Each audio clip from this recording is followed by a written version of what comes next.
والصلاة لأهلها. أما بعد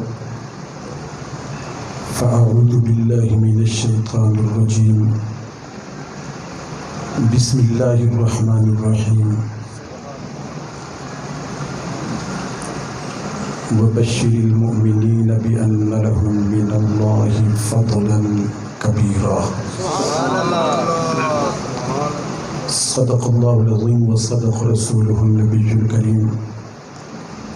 ونحن على ذلك لمن الشاهدين والشاكرين، والحمد لله رب العالمين. قال الله تبارك وتعالى في شان حبيبه ومقام نبيه مخبرا وآمرا: إن الله وملائكته يصلون على النبي يا أيها الذين آمنوا صلوا عليه وسلموا تسليما. اللهم صل على سيدنا ومولانا محمد وعلى آل سيدنا ومولانا محمد وبارك وسلم وصلی علیہ. تمام حضرات بآواز بلند پڑھیں، ذوق و شوق سے پڑھیں، جھوم جھوم کر پڑھیں اور سب مل کر پڑھیں، پوری عقیدت سے، پوری محبت سے، پورے شوق سے، پورے جذبے سے اور والہانہ طریقے سے. الصلاۃ والسلام علیک سیدی یا رسول اللہ وسلم علیک وعلی آلک واصحابک یا حبیب اللہ. الصلاۃ والسلام علیک یا رحمت للعالمین وسلم علیک وعلی آلک واصحابک یا شفیع المذنبین. اہل اسلام، اہل ایمان، اہل یقان، بزرگان دین، برادران مکرم، سٹیج پر رونق افروز، جلوہ نما، مقتدر، معزز، محتشم، باوقار اور ذی قدر ہستیاں،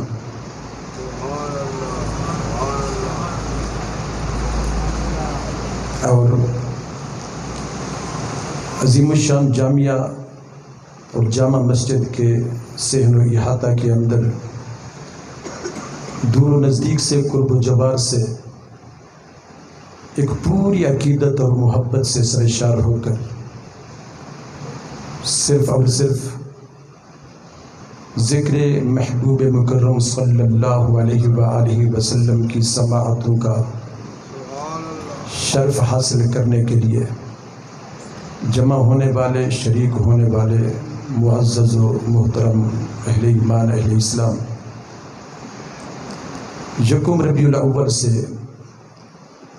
آج 11 ربیع الاول کی مقدس بابرکت رات تک اس بات میں ذرا برابر کسی تأمل کی، کسی شک و شبہ کی، کسی تردد کی ہرگز ضرورت نہیں، بلکہ یہ ایک حقیقت ہے اور حقیقت ثابتہ، حقیقت یہ مسلمہ کہ یکم سے لے کر آج کی اس مقدس شب تک جامعہ شمس العلوم میں ہر رات شب سعادت ہے، ہر رات شب خیر و برکت ہے، ہر رات شب بہار ہے. اور کیوں نہ ہو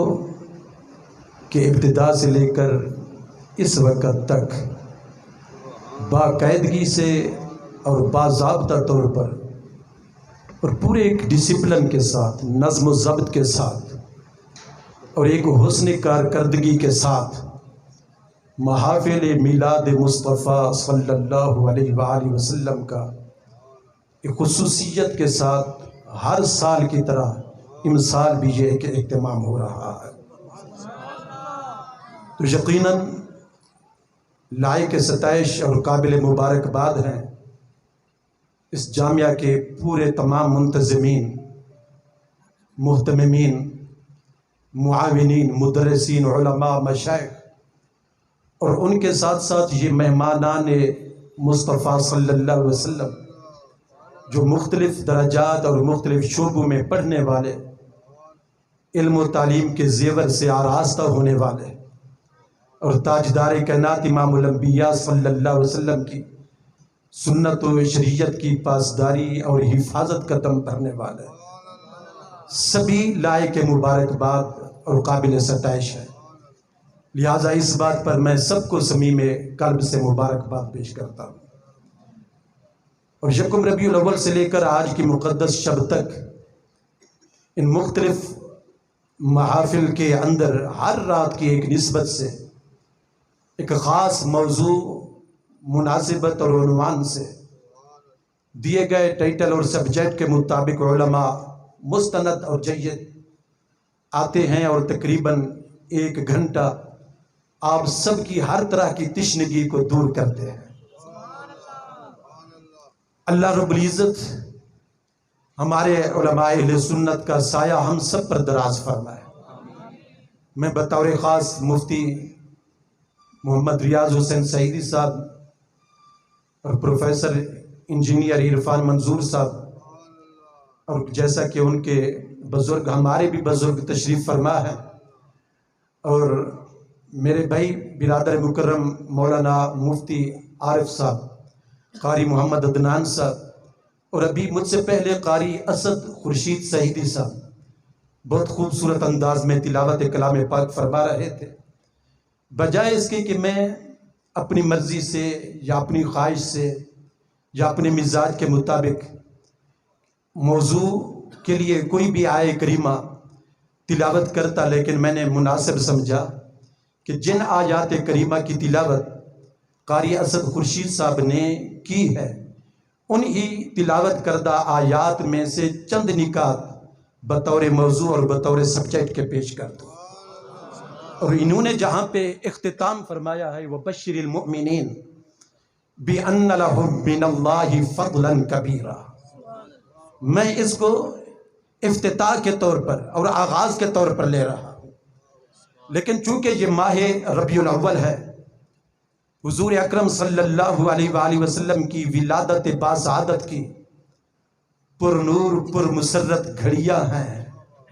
اور ادھر موضوع ختم نبوت کا، موضوع ختم نبوت کا،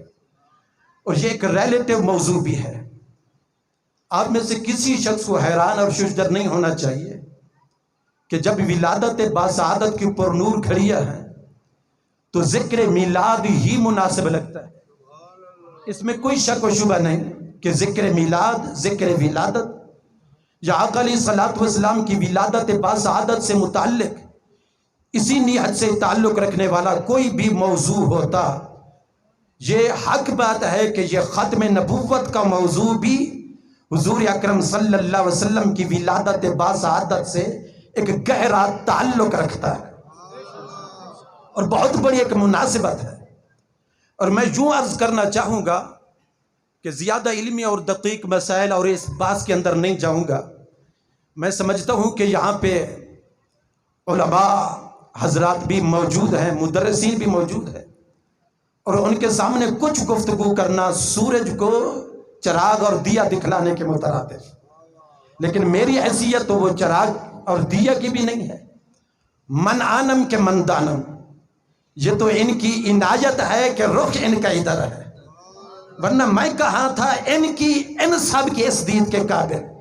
یہ تو بس ان کی عنایت ہے کہ رخ ان کا ادھر ہوتا ہے، تو پھر ڈیٹ تبدیل بھی کرنا پڑے تو ہمیں تو حاضری دینا ہی پڑتی ہے۔ اگرچہ جس جگہ پہ پہلے محفل میں تھے وہ ناراض بھی ہو جائے، لیکن ان کی ناراضگی تو ہم ہرگز گوارا نہیں کر سکتے۔ لہٰذا یہ مدرسین اور باشعور اور بڑے جید اور مستند ترین مفتیان عظام اس مجمع کے اندر، اس کی انفرادیت اور خصوصیت ہے، اور میں تو یہ سمجھتا ہوں کہ یہاں جو درس نظامی مختلف شعبوں میں پڑھنے والے طلباء ہیں وہ بھی مجھ سے کہیں زیادہ علم رکھنے والے ہیں، لہٰذا ان سب کی موجودگی میں علمی، تحقیقی اور فکری کچھ گفتگو کرنا یہ میرے بس میں نہیں، میرے مجال کی بات بھی نہیں ہے۔ لہٰذا میں یہ چاہوں گا کہ کچھ خالط مباحث کے طور پر ایک ملی جلی ہوئی گفتگو، تاکہ جتنے بھی گرد و نواح سے لوگ یہاں پہ بیٹھے ہیں، ہر ذہن کو اور ہر لیول کو اور ہر شعوری سطح کو سامنے رکھ کر ان کے مطابق میں ایک تھوڑی سی گفتگو کرنا چاہتا ہوں۔ اللہ پاک مجھے توفیق عمل عطا فرمائے، مجھے اور آپ سب کو پھر اس پہ عمل کرنے کی توفیق نصیب فرمائے۔ ابتداً اتنا ضرور کہوں گا کہ علامہ اقبال کے اس شعر کے مطابق کہ نگاہ عشق و مستی میں، نگاہ عشق و مستی میں وہی اول وہی آخر، لیکن اقبال سے تھوڑی سی معذرت کرتے ہوئے کہ نگاہ عشق و مستی، مستی کا لفظ ہو سکتا ہے لوگوں کو سمجھ نہ آئے، لیکن ہو سکتا ہے کہ اس کا کوئی رخ اور کوئی تبدیل کر لے، لیکن اس سے آسان اور آج کے دور کی اہم ترین ضرورت، اور وہ کیا ہے؟ نگاہ عشق و مستی میں ایک تصرف کرتے ہوئے میں نے جو ایک لفظ ایڈ کیا ہے معذرت سے اقبال صاحب سے، اقبال علیہ الرحمہ سے، نگاہ عشق و ایمان میں وہی اول وہی آخر، وہی قرآن وہی فرقان وہی یاسین وہی قہا، یہ ہماری عشق کا بھی تقاضا ہے، اور ہماری فقط مستی کا نہیں، فقط کیف کا نہیں، فقط وجد اور سرور کا نہیں، فقط مزاج کی بات نہیں، فقط قلبی اور باطنی کیفیت کا معاملہ نہیں، یہ ایمان کا معاملہ ہے کہ تاجدار کائنات کو خاتم النبیین مانا جائے اور تسلیم، بلکہ یہ ولادت مصطفیٰ کی ان گھڑیوں سے میں ایک موضوع کو مناسبت دیتے ہوئے یہ بھی ساتھ میں عرض کرنا چاہوں گا کہ آقا علیہ الصلوۃ والسلام کے ظہور کے اعتبار سے، کیونکہ یہ نکتے اور یہ نکات میرے مرشد کریم غزالی زمان راضی دوران امام اہل سنت، جن کے بحر معرفت اور بحر علم میں سے اور بحر بے کنار میں سے جو چند قطرے مجھے نصیب ہوئے، اور انہی کی روشنی میں آپ سب کو کوشش ہے کہ میں بھی سیراب کر دوں، حضور غزالی زمان راضی دوران ان کے نکات جو ہے حضور علیہ الصلوۃ والسلام کے ظہور یعنی تشریف آوری اور اس دنیا کے اندر جلوہ گری کے اعتبار سے امام الانبیاء صلی اللہ علیہ وسلم کی تین جہتیں اور تین حیثیتیں، ایک تو ہے خلقت مصطفیٰ، اور ایک ہے ولادت مصطفیٰ، اور پھر ایک ہے بعثت مصطفیٰ، لیکن اگر تینوں جہتوں پہ غور کیا جائے اور ایک دقیق نظر سے انہیں دیکھا جائے کہ خلقت کیا ہے، ولادت کیا ہے اور بعثت کیا ہے، ان میں سے خلقت کا تعلق بھی ختم نبوت سے ہے، اور ختم نبوت کا تعلق بھی خلقت سے بنتا ہے، اور اسی طرح بعثت کا تقاضا بھی ختم نبوت ہے، ولادت باسعادت کے تقاضے بھی ختم نبوت سے ملتے جلتے ہیں۔ آپ سمجھیں گے کہ خلقت کسے کہتے ہیں؟ خلقت آقا علیہ الصلوۃ والسلام کی نورانی تخلیق کو ہم بلا شبہ ہم مانتے ہیں۔ آقا علیہ الصلوۃ والسلام کی ولادت باسعادت 12 ربیع الاول کی مقدس سبحانی صبح کو حضور علیہ الصلوۃ والسلام لبادہ بشریت میں، لباس بشری میں، اس دنیا میں ان کا نور وہ مستقل وہ فرشتوں سے پاک رحموں سے منتقل ہوتا چلا آیا، اور بالآخر حضرت عبداللہ اور حضرت آمنہ رضی اللہ تعالی عنہ کے پاس امانتاً پہنچا، پھر ماہ ربیع الاول کی پر نور ساعتیں آئیں، اور ربیع الاول شریف آیا، ربیع الاول شریف کی مقدس پر نور ساعتیں 12 ربیع الاول کی آقا علیہ الصلوۃ والسلام وجود بشریت کے ساتھ تشریف لائے اس دنیا کے اندر، لیکن خلقت اس سے ایک جدا شے ہے۔ خلقت یہ ہے کہ آقا علیہ الصلوۃ والسلام کو نبوت اور حضور علیہ الصلوۃ والسلام کی نورانیت چونکہ ساری کائنات سے پہلے اللہ رب العزت نے اپنے نور میں سے مصطفیٰ کے نور کو پیدا فرمایا تھا، تو جب وہ نورانیت کی تخلیق ہوئی، اس نورانیت کی تخلیق کو خلقت نور مصطفیٰ کہا جاتا ہے، اور وہ سب سے پہلا مرحلہ حضور اکرم صلی اللہ علیہ وسلم کی ظہور کا اور تشریف آوری کا وہی خلقت والا ہے، حضور علیہ الصلوۃ والسلام کی نورانیت والا ہے، حضور کی نورانیت والا۔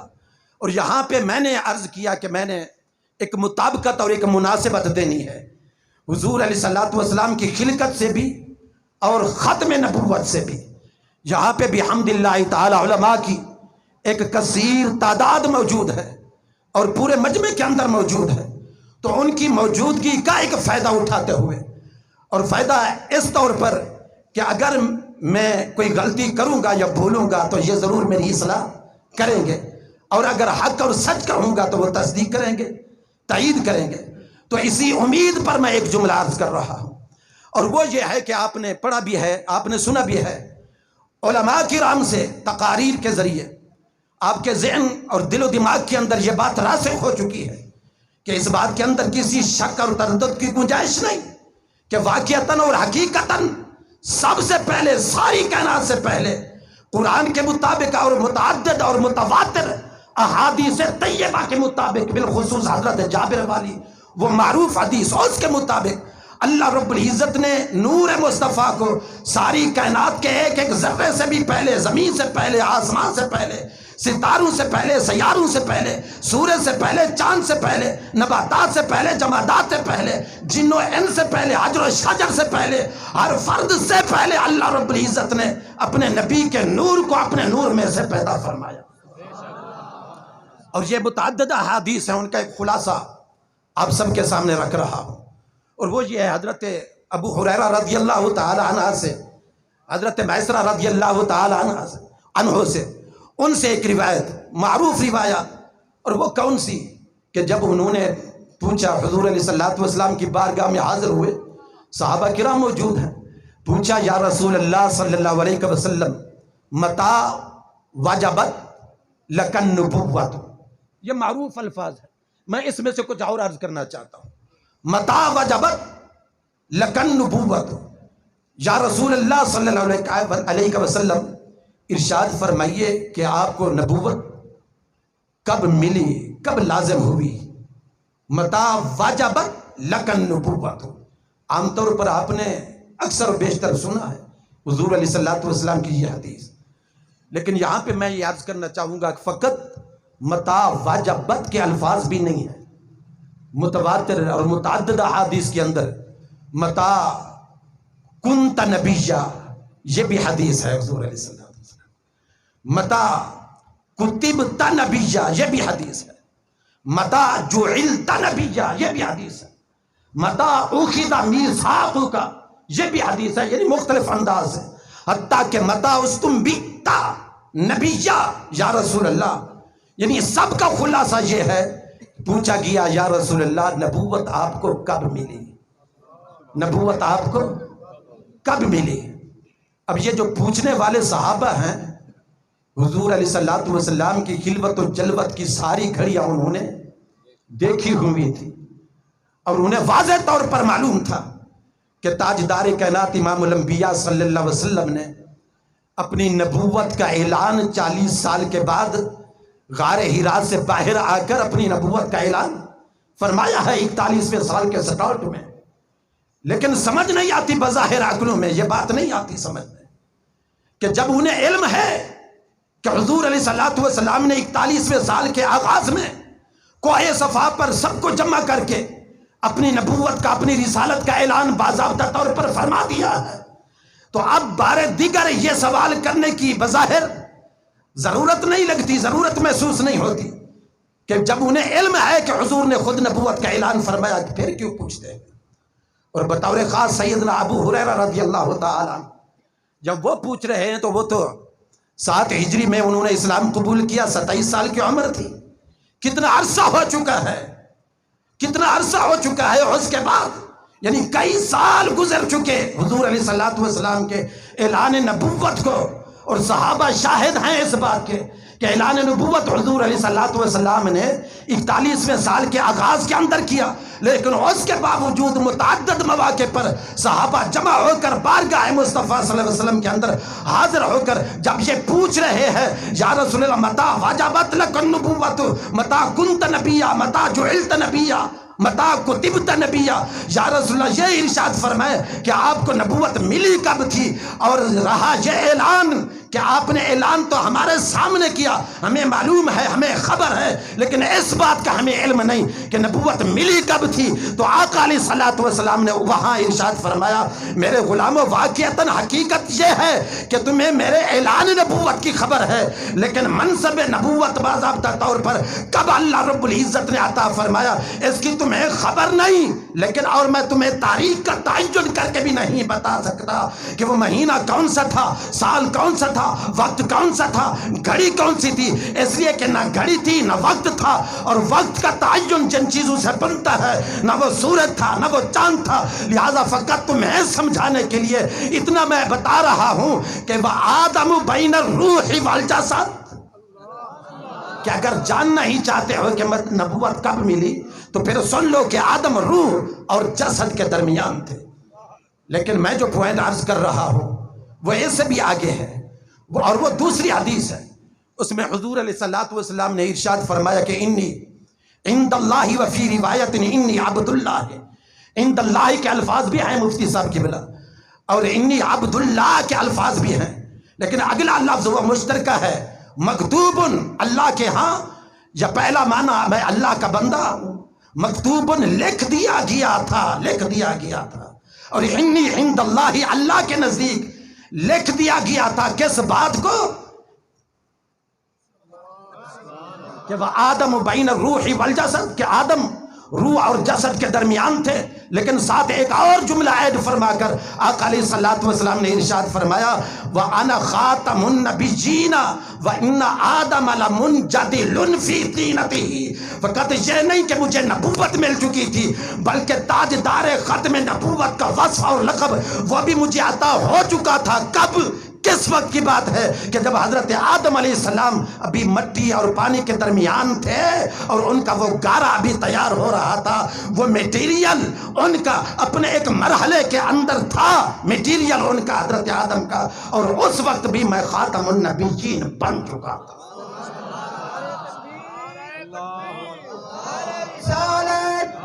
تاجدار ختم نبوت، تاجدار ختم نبوت، علماء اہل سنت۔ تو پتہ چلا کہ منصب ختم نبوت اور یہ وصف ختم نبوت آقا علیہ الصلوۃ والسلام کا، یہ فقط ولادت، بعثت، ہجرت، معراج یا وصال تک کے بعد کی بات نہیں، کہ بعد میں کبھی یہ لقب اور یہ وصف خاص اللہ رب العزت نے حضور علیہ الصلوۃ والسلام کو بعد میں عطا کیا۔ بلا شک و شبہ اللہ رب العزت نے بعد میں بھی منزلیں اور عظمتیں حضور علیہ الصلوۃ والسلام کو قدم قدم پر عطا فرمائی ہیں، بلکہ اب بھی وہ عطا فرما رہا ہے وَلَلْآخِرَةُ خَيْرٌ لَكَ مِنَ الْأُولَىٰ، اور عَسَىٰ أَن يَبْعَثَكَ رَبُّكَ مَقَامًا مَحْمُودًا، اور ان اللہ وملائکتہ یصلون علی النبی، ان تینوں آیات کا تقاضا اور مقتضا یہ ہے کہ اللہ رب العزت لمحہ بلمحہ، قدم بقدم، سٹیپ بے سٹیپ، اللہ رب العزت ہر آنے والی گھڑی اللہ اپنے محبوب صلی اللہ علیہ وسلم کا ذکر کو بلند کر رہا ہے، عظمت عطا فرما رہا ہے، عظمت عطا فرما رہا ہے، اور ہر لمحہ حضور کی عظمت میں اضافہ ہو رہا ہے، ہر لمحہ حضور کے فضائل میں، حضور کے خصائل میں، حضور کے امتیازات میں، حضور کی خصوصیات میں، حضور کے مدارج میں، حضور کے کمالات میں، ہر لمحہ رب کونین کی عزت کی قسم اضافہ ہو رہا ہے۔ لیکن ختم نبوت کی یہ شان کبھی بعد میں نہیں ملی، بلکہ جب اللہ رب العزت نے حضور علیہ الصلوۃ والسلام کے نور کو پیدا کیا اور نبوت عطا کی، اسی وقت ختم نبوت بھی حضور کو عطا کر دی۔ ختم نبوت پہ دلائل علماء سے آپ سنتے ہیں، سنتے رہیں گے، لیکن میں مختلف ایک زاویہ سے ایک منفرد لہجہ کے ساتھ اور اپنے ہی اسلوب کے ساتھ ایک اور بات عرض کر رہا ہوں۔ ترتیب دیکھیے، بلکہ ابن عساکر کی ایک روایت کے مطابق فقط اتنا نہیں ہے بلکہ اس سے بھی زیادہ یہ ہے کہ مکتوب بین کتفی، میرے کندھوں کے درمیان، حضرت آدم علیہ السلام کے کندھوں کے درمیان بھی محمد الرسول اللہ بھی لکھا ہوا تھا، اور ساتھ خاتم النبیین بھی لکھا ہوا تھا۔ بلکہ ضمناً یاد آ رہا ہے، اگر یہاں پہ میں بھول جاؤں تو میری اصلاح کریں گے، اس لیے کہ وہ معروف حدیث ہے، بعض تو اس پہ جرح اور تعدیل وہ کرتے ہیں، انہیں کرنے دو، انہیں کرنے دو۔ ضعیف ایمان والے احادیث میں بھی ضعف کو تلاش کرنے کی بڑی کوشش کرتے ہیں، لیکن وہ جو قوی اور قوی تر ایمان والے ہیں وہ کسی ضعف کو نہیں دیکھتے، وہ فقط شان مصطفیٰ کو دیکھتے ہیں، اور جہاں دیکھتے ہیں کہ معاملہ شان مصطفیٰ کا ہے تو پھر یہ عاشقوں کا، ان کی محبت کا ایک تقاضا ہے تو پھر تو وہ مان لیا کرتے ہیں۔ سمجھ آئیے یہ بات نہیں، بلند آواز سے کہہ دے، یہ وقت کم ہے، میں سمیٹ رہا ہوں۔ وہ معروف حدیث جو ضمناً یاد آئی ہے، مستدرک امام حاکم میں بھی ہے، کنز العمال کے اندر وہ بطور خاص ہے، اور دیگر کتب حدیث کے اندر بھی ہے کہ حضرت آدم علیہ السلام سے جب وہ ایک خطا اور ایک لغزش ظاہر ہوئی حکمتاً، میں نے احتیاط کے ساتھ ایک لفظ استعمال کر لیا، فنسی ولم نجد لہ عزما، اتنا اشارہ کافی ہے۔ تو وہ ظاہر ہوئی اور اس کے بعد تائب ہوئے، عرصہ ہوا مگر توبہ منظور نہ ہوئی، بالآخر منظور ہوئی تو کیسے، بخشش ہوئی تو کیسے؟ لما اقترف آدم الخطیئہ قال یا ربی، جب ان سے وہ خطا زرزد ہوئی تو حضور اکرم نور مجسم حضور اکرم صلی اللہ علیہ وسلم کے نام کا ایک وسیلہ پیش کر دیا، اسألک بحق محمد لما غفرت لی، وسیلہ پیش کر دیا۔ اللہ رب العزت نے پوچھا آدم تو نے وسیلہ بھی پیش کر دیا، توبہ کی، بخشش بھی تیری ہو جائے گی، سب اپنی جگہ پہ کلیئر، سب کچھ ہو جائے گا، لیکن پہلے تو یہ بتا کہ تجھے کیسے پتہ چلا کہ یہ ہستی مجھے سب سے زیادہ پیاری ہے؟ اب کیا جواب دیا حضرت آدم علیہ السلام نے اس وقت اللہ رب العزت کے اپنے ہی سوال کے جواب میں؟ اور یہ بات بھی میری ریلیٹیو ہے اس بات کے ساتھ۔ عرض کیا یا رب العالمین، جب تو نے مجھے پیدا کیا، خلقتنی بیدیک، جب تو نے مجھے پیدا کیا، ونفخت فی من روحک، اور میرے جسد، میرے بدن کے اندر تو نے روح مبارک ڈالی، میں نے فرفعت راسی، میں نے اپنا سر انور اٹھایا اور دیکھا کہاں؟ علی قوائم العرش، عرش کے ایک ایک کونے پر، ایک ایک ستون پر میں نے دیکھا، سر اٹھایا تو عرش کے ایک ایک کونے پر میں نے دیکھا۔ یہاں پہ ایک نقطہ ہے، میں نے اشارہ عرض کر دیا، مجھے امید ہے آپ سمجھ گئے ہوں گے۔ تھے کسی ایک جگہ میں، عظمت ان کی پیدا ہونے کے بعد بھی اتنی عظمت تھی کہ نگاہ اٹھائی تو آسمان کے ایک ایک کونے کو دیکھ لیا۔ یہ آدم کا مقام ہے، فخر بنی آدم کا مقام کیا ہو؟ عرش کے کونے کونے پر دیکھا، کیا دیکھا؟ مکتوباً لکھا ہوا تھا، کیا؟ لا الہ الا اللہ، سب پڑھ لیجئے، محمد رسول اللہ، یہ لکھا ہوا تھا۔ جہاں پہ تیرا نام تھا، تیرے نام کے ساتھ یہ پیارا نام، یہ بھی ساتھ لکھا ہوا تھا، مرقوم تھا۔ تو پھر میں سوچنے پہ مجبور ہوا، بلکہ فعلمت انک لم تضف الی اسمک الا احب الخلق الیک،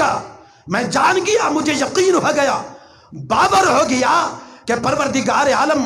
یہ جو نام تو نے اپنے نام کے ساتھ فقط ایک جگہ پر نہیں، متعدد مقامات پر، حتیٰ کہ عرش کے ایک ایک کونے پر لکھوا دیا ہے نا، مجھے یقین ہو گیا کہ اس ساری کائنات میں اور پوری بزم ہستی میں، شرق سے غرب، شمال سے جنوب، تحت ثری سے لے کر عرش معلی تک، پھر ہر دور ہر زمانے کے اندر سب سے زیادہ پیاری ہستی محمد مصطفیٰ کی ہے۔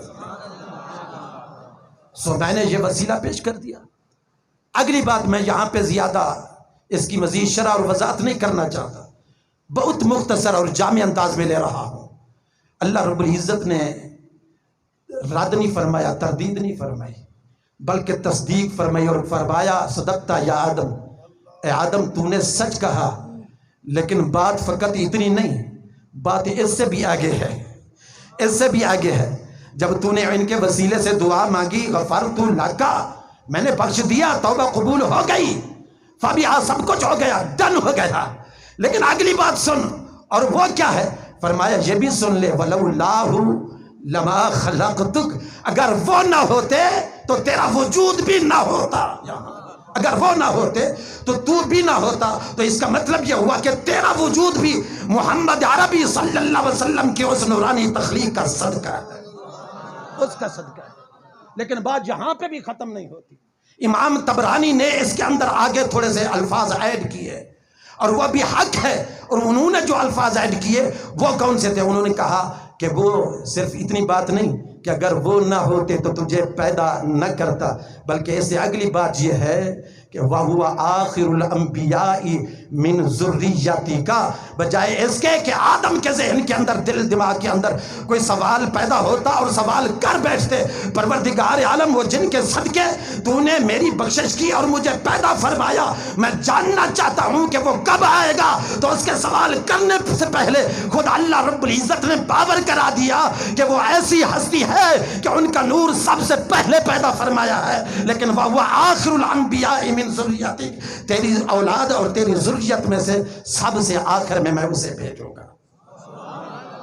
یہ ہے حضور علیہ الصلوۃ والسلام کی ختم نبوت. وہ ابتدائی مرحلے جو عام طور پر دلائل آپ سنتے ہیں ان کی طرف میں نہیں جا رہا. ایک بات اور بھی عرض کر دوں، ہے حضور علیہ الصلوۃ والسلام کا بچپن مبارک. وقت کی پابندی کرنی ہے. اچھا 9 منٹ میں، اچھا بلند آواز سے سبحان اللہ کے. چلو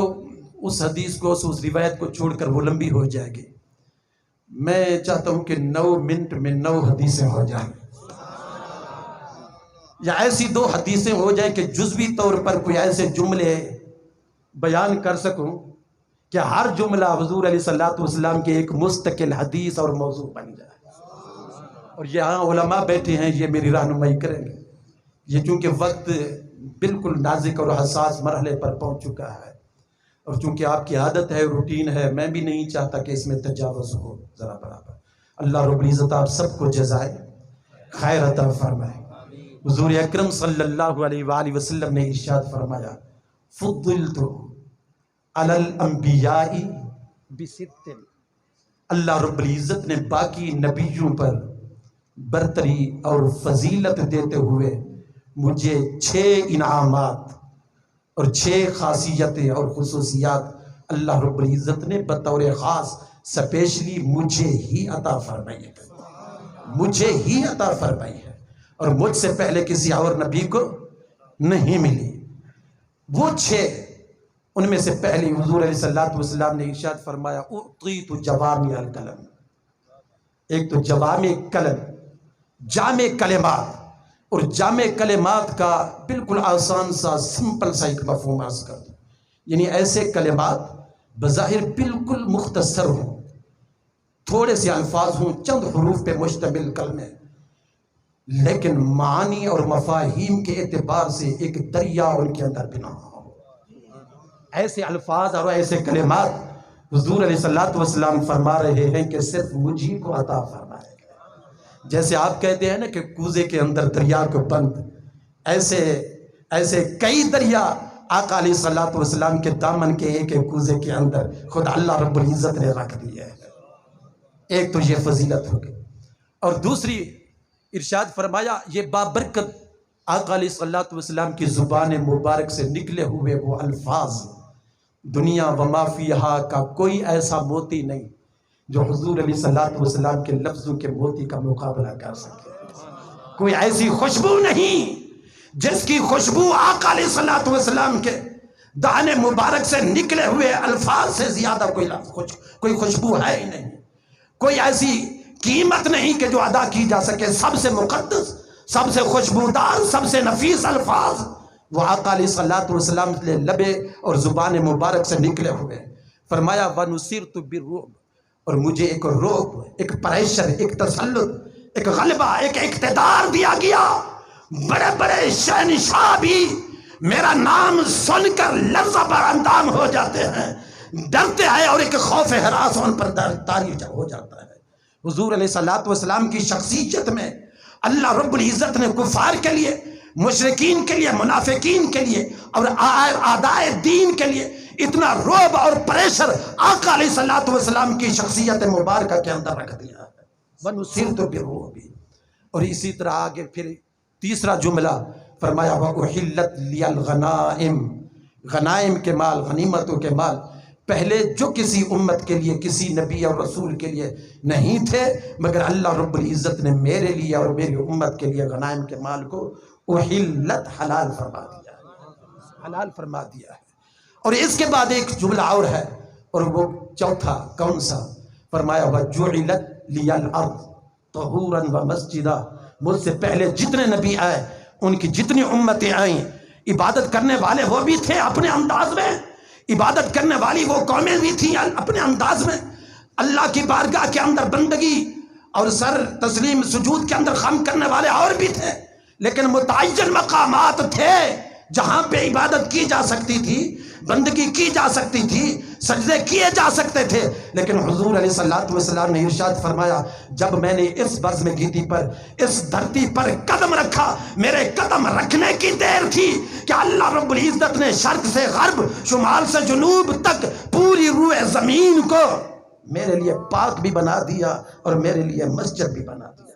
اب جو چاہے جہاں چاہے مصلی بچھا کر وہاں پر وہ نماز ادا کر سکتا ہے، مصلی نہ بھی ہو اور صاف ستھری وہ جگہ اگر موجود ہو تو وہاں پر وہ جو شرائط ہیں انہیں چھوڑ کر ان کے استثناء کے ساتھ پوری روح زمین کو اللہ رب العزت نے میرے لیے جائز قرار دیا ہے۔ ہر جگہ پر سجدہ بھی کیا جا سکتا ہے، اور ہر جگہ طہورا کے الفاظ بھی ہے، تیمم بھی، اس مٹی سے مٹی کو بھی پاک کر دیا، یہ حضور کے قدموں کی برکت کی وجہ سے۔ اور پھر ایک پانچواں وہ حدیث بھی بن گئی، ایک مستقل جملہ حدیث کا، وَأُرْسِلْتُ إِلَى الْخَلْقِ كَافَّةً، اور مجھے پوری کائنات کے لیے، یہ کافہ کا ایک لفظ ہے، علماء بیٹھے ہیں کسے کہتے ہیں، ایک لفظ ہے جمیعہ۔ جیسے قرآن کریم کی آیت کریمہ پڑھی جائے، قُلْ يَا أَيُّهَا النَّاسُ انی رسول اللہ الیکم جمیعا، الیکم، ادھر یا ایھا الناس کے اندر ایک معنوی افادیت، ادھر الیکم کے اندر ایک معنوی افادیت، اور پھر جمیعا کے اندر اتنی افادیت ہے کہ ایک پہلے ہی جملے میں، ابتدائی جملے میں رب کی عزت کی قسم، عبارت النص یا دلالت النص یا اقتضاء النص یا اشارت النص، اس میں سے کسی بھی طریق سے ایک ہی جملے کے اندر 3 جگہ پر آقا علیہ السلام کی ختم نبوت کا ذکر ہو رہا ہے۔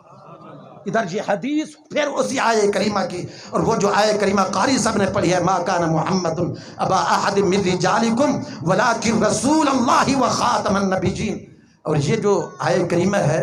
خاتم النبیین، یہاں پہ قرہ حضرات، قاری عدنان صاحب بیٹھے ہیں، قاری اسد صاحب، دیگر قرہ حضرات، علم تجوید و قرأت جاننے والے، یہ خاتم بھی ٹھیک ہے اور خاتم بھی پڑھا جاتا ہے۔ یہ قاری صاحب کی موجودگی میں یہ قرائے سبا جو ہے نا، قرائے سبا، ان میں سے 5 قاری وہ خاتم النبیین تا مکسور کے ساتھ خاتم النبیین سے پڑھتے ہیں، اور 2 جو ہیں وہ خاتم النبیین پڑھتے ہیں۔ لیکن یہ جو روایت ہمارے ہاں چل رہی ہے، جو جاری ہے، روایت حفص امام عاصم کوفی، یہ حضرت عبداللہ بن مسعود رضی اللہ تعالیٰ عنہ کے یہ شاگرد ہیں اور بہت بڑا عزت مند، ان کی قرأت کے مطابق روایت ہے، حفص میں خاتم النبیین معنی ایک ہی جا کر بنتا ہے، وہ مہر نبوت یا آخر النبی ہونا، یہ دونوں معنی اس سے ثابت ہوتے ہیں۔ لیکن حدیث کی روح سے پھر اس کی شرح ہو رہی ہے، وَأُرْسِلْتُ إِلَى الْخَلْقِ كَافَّةً، ادھر الیکم کہا، جمیعا کہا اور الناس کہا، ساری باتیں اس کے اندر آ گئی تھیں، لیکن حدیث کی روح سے پھر قرآن مجید کی دوسری آیہ کریمہ وَمَا أَرْسَلْنَاكَ إِلَّا كَافَّةً لِلنَّاسِ، گویا کافہ کا لفظ قرآن میں بھی ہے، کافہ کا لفظ حدیث پاک میں بھی ہے۔ کافہ کیا ہے کہ ایک ایسا دائرہ کہ جس دائرے میں سے ایک ذرہ بھی باہر نہ جا سکے۔ حضور علیہ السلام نے ارشاد فرمایا، ارسلت الی الخلق کافہ، یہ خلق کا جتنا بھی دائرہ ہے، جتنا بھی دائرہ ہے، یہ سارا دائرہ رسالت میرے اندر آتا ہے، میرے سسٹم، میرے نظام کے اندر آتا ہے، اور یہ سارے دائرے کو میں محیط کرتا ہوں، یہ میرے احاطے کے اندر ہے۔ یعنی کوئی ایک دور ایسا نہیں، ایک زمانہ ایسا نہیں جو میرے دور رسالت سے باہر نکل سکے۔ اس کا مطلب یہ ہوا، وہ زمانے جو گزر گئے یا وہ زمانے جو آئیں گے، آنے والے زمانے، وہاں پر بھی میری ختم نبوت کا راج رہے گا۔ اور پھر وہ ختم بالنبیون بھی فرمایا۔ یہ وقت ہو گیا، پورا ٹائم ہو گیا نا، یا 1 منٹ باقی ہے کیا؟ وہ میں نے عرض کیا تھا نا ان کی، یہ دیکھیے قرآن مجید کے اندر تقریباً یعنی کچھ آیات تو وہ ہیں کہ بالکل ظاہری طور پر ڈائریکٹ براہ راست ختم نبوت کا استدلال ہوتا ہے، کچھ وہ آیاتیں ہیں، اور کچھ آیات وہ بھی ہیں کہ انبیاء علیہ الصلوۃ والسلام کا تذکرہ ہوا اور انبیاء علیہ الصلوۃ والسلام اپنے بعد آنے والے نبیوں کی آمد کا یا ان کی بشارت کا ذکر کرتے رہے، وہ بھی آیات ہیں۔ اور پھر وہ آیات بھی ہیں جن کے اندر انزل اوحینا من قبلک قبلک، اس طرح کی آیات ہیں۔ ختم نبوت پہ استدلال ایک ہوتا ہے، ختم نبوت پہ استدلال، تو یہ 4 طرح کی انواع اقسام کے اعتبار سے یہ آیات ہیں، 4 طرح سے یہ جو آیات ہیں، تو ان کی مکمل تعداد 200 سے بھی زیادہ بن جاتی ہے، اور احادیث کی تعداد بھی 200 سے ابو ہے، تجاوز کر جاتے ہیں 200 سے بھی، اور 24 صحابہ کرام ہیں رضوان اللہ تعالی علیہم اجمعین۔ اور لطف کی بات یہ ہے اہل علم کی اطلاع کے لیے اور نالج کے لیے کہ وہ اکثر حدیثیں ان میں تواتر کا درجہ رکھتی ہے، ان میں تواتر لفظی ہو وہ بھی ثابت ہے، تواتر معنوی وہ بھی ثابت ہے، لیکن چونکہ میں نے عرض کیا تھا یہ قاری صاحب تلاوت کر رہے تھے اور انہوں نے ایک آیہ کریمہ پڑھی وداعیا الی اللہ بإذنہ وسراجا منیرا، تواتر لفظی بھی ثابت ہے، تواتر معنوی بھی ثابت ہے قرآن کریم کی آیات سے، لیکن یہ آیت کریمہ وداعیا الی اللہ بإذنہ وسراجا منیرا، اس کے اندر یہ جو سراجا منیرا کے الفاظ ہیں فقط 10 حروف، یہ 10 حروف حصی طور پر آقا علیہ الصلوۃ والسلام کی ختم نبوت پر دلالت کر رہے ہیں، یعنی معنوی طور پر نہیں، فقط لفظی طور پر نہیں، فقط بیان اور تقریر کے اعتبار سے نہیں، دیگر دلائل حقائق کی بنا پر نہیں، بلکہ ایک شواہد کے اعتبار پر، حصی طور پر، یعنی ایسی ختم نبوت جو دیکھنے والوں کو نظر بھی آ سکے، وہ حصی دلائل سراج منیرہ کے اندر موجود ہے۔ وقت نہیں ہے، کاش کہ وقت ہوتا کچھ میں عرض کرتا، لیکن وہ 9 حدیثوں کی بجائے فقط 6 حدیثیں ہوئی ہیں۔ ٹائم ہو گیا ہے نا، ختم ہو گیا ہے، بس یہیں پہ فائنڈ اپ کرتے ہیں۔ اللہ رب العزت میری حاضری اور میرے یہ چند معروضات اپنی بارگاہ میں قبول و منظور فرمائے۔ میں بھی سمجھ سکتا ہوں اور آپ سب سمجھ رہے ہیں، آپ کا رسپانس، آپ کی محبت، آپ کی عقیدت، آپ کا یہ ذوق، یہ مزاج، روزانہ جاگنے کے باوجود اور شب بیداریاں کرنے کے باوجود نہ نیند لگ رہی ہے، نہ تھکاوٹ، نہ بوریت، یہ حشاش بشاش چہرے اور ان چہروں پہ یہ تراوت، تازگی اور بشاشت یہ بتلا رہی ہے کہ اگر مزید بھی آپ کو کچھ سنایا جائے قرآن اور حدیث اور درس آپ سن سکتے ہیں، لیکن ہم ایک ضابطے پر عمل کر رہے ہیں، ایک فارمولے کی پابندی کرتے ہوئے، تاکہ ہماری روٹین کے اندر کوئی چینجنگ نہ آئے اور آئندہ بھی اسی تسلسل کے ساتھ ہمارے پروگرام جاری رہیں۔ اللہ رب العزت آپ سب کو آپ کے بہترین رسپانس دینے پر جزائے خیر عطا فرمائے۔ واقعی موضوع تشنہ تکمیل رہا، انشاءاللہ پھر کبھی۔ وما علیہ الا البلاغ۔